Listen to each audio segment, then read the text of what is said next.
Hi guys, my name is Nonk Azimulo and today I'll be taking you through hypothesis testing for the mean when the population variance is unknown.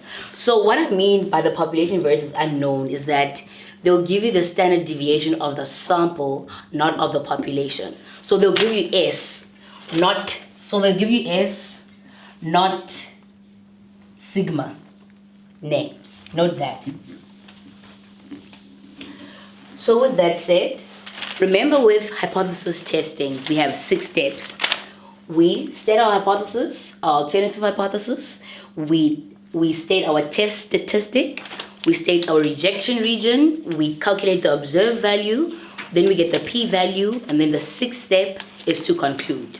Okay, so with when we're testing for the mean, when the population variance is unknown, okay, we know that mu can be equal to A. A is just some value.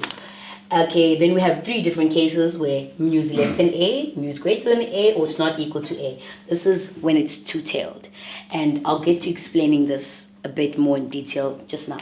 So then step number 2, your test statistic. This follows it's going to be T is equal to X bar minus mu over S over square root of n. Remember, because I told you they'll give you S, not sigma. And this follows Tn minus 1 degrees of freedom, and then alpha. This is your test statistic. And now your ejection region depends on your H1, on your hypothesis.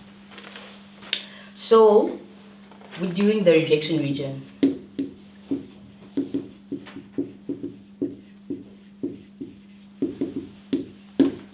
For less than case, okay, let me just write this.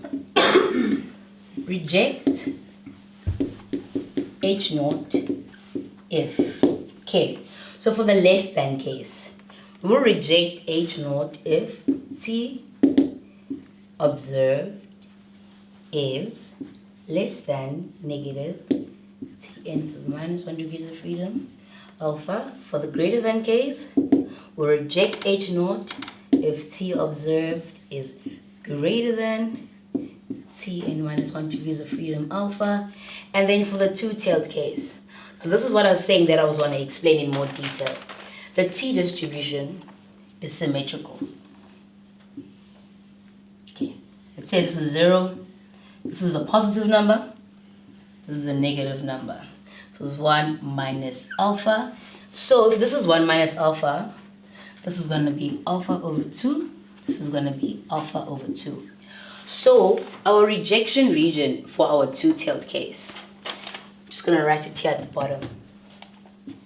For our two-tailed case, is going to be reject H naught if, so then we're going to account for both of these.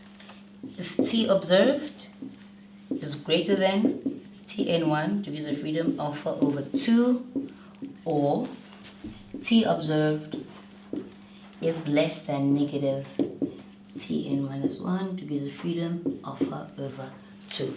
So understand our rejection region. And this is something to note because it helps you with your conclusion at the very end. So then after that, we calculate our observed value. That's step number 4.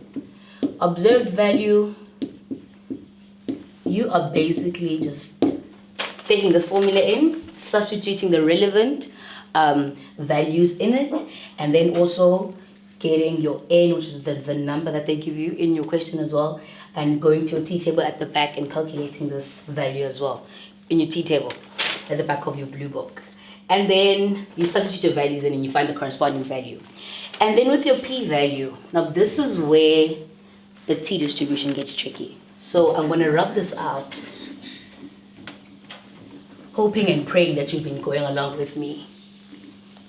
Or just pause the video so you can rewind. Okay. So with the p-value for the t, that's step number 5. P-value. The thing is, to note with the t distribution is that it works with greater than values. But remember that we can't find exact values. So we actually find two numbers that our value is in between. Then we write them down according to their relevant probability. So the relevant proportion, I'm sorry. And then so with your less than case,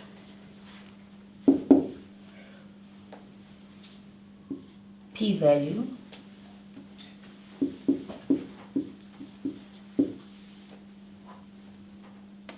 equal to p t, this is less than t observed. And what you're going to note here is that the value you get here is going to be negative. And so what's going to happen is that you're going to have to change the sign, making it positive, enabling you to go to your t-table now. And then for the greater than case, it's just literally going to be p t greater than some value t observed. Cool beans. You can go to your table and get your relevant values. Now, please note that with your p-value, once you've got, because you're not finding a definite, like the number that you want isn't there. It's just between two values. You're gonna write your smaller probability on your left, and then your bigger probability on your right. And I say this because your smaller probability is going to have a bigger number, and your bigger probability is going to have a smaller number. So take note of this, because that's where many of us make the mistake. And then is less than p-value, which is like this. Okay, so then with your two-tailed case, same thing, but I'm going to do it differently. I'm going to say half of the p-value, and I'll show you why just now. Half of the p-value is equal to probability of t greater than t observed.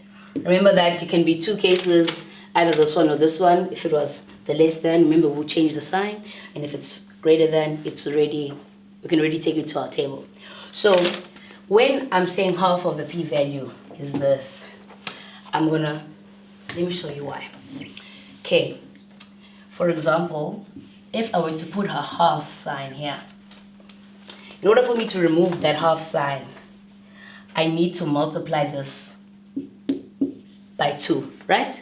And multiply the other side by 2. And that's why for your two-tailed case, you put half p-value is equal to pt greater than t observed, that you don't forget to multiply the different sides by 2, because we're dealing with, remember, symmetrical.